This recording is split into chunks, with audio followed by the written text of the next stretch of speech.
So RegRank is an automated algorithm which numerically scores documents that are related to rulemaking based on their regulatory sentiment. So for instance, if a public comments letter was arguing strongly for a proposed regulation, RegRank would score that document as having a strongly positive value. If, on the other hand, a public comments letter was strongly against a proposed regulation, then RegRank would score that public comments letter with a strong or large negative value.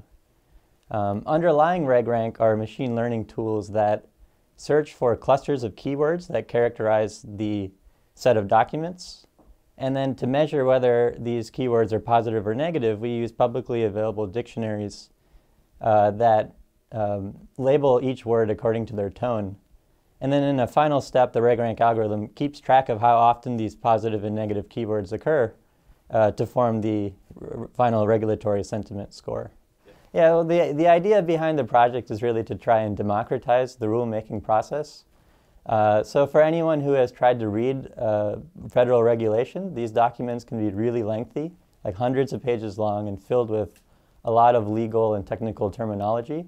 So in other words, unless you're an insider, it's very difficult to read and understand what the document's actually saying. So the main goal of the project is to try and provide a tool that gives the general audience an ability to understand how these different regulatory documents are positioned and how they might affect the marketplace. To test the algorithm, we looked at over 60,000 public comments that were submitted to the CFTC. These comments were submitted in response to over 150 proposed and final rules that were aimed at enforcing various aspects of the Dodd-Frank Act. So there is a particular rule that I think really illustrates our findings well, which is the definition of a swap. So the proposed definition of a swap was ranked by our algorithm as being very pro-regulation. Interestingly, the final rule ended up being almost neutral, which is largely in line with the comments received. So in this particular instance, the CFTC did adjust the definition of a swap according to the comments that they received. And I think in general and across all the different rules, we find that the CFTC did adjust the final rule. So the big picture here is that the government did listen.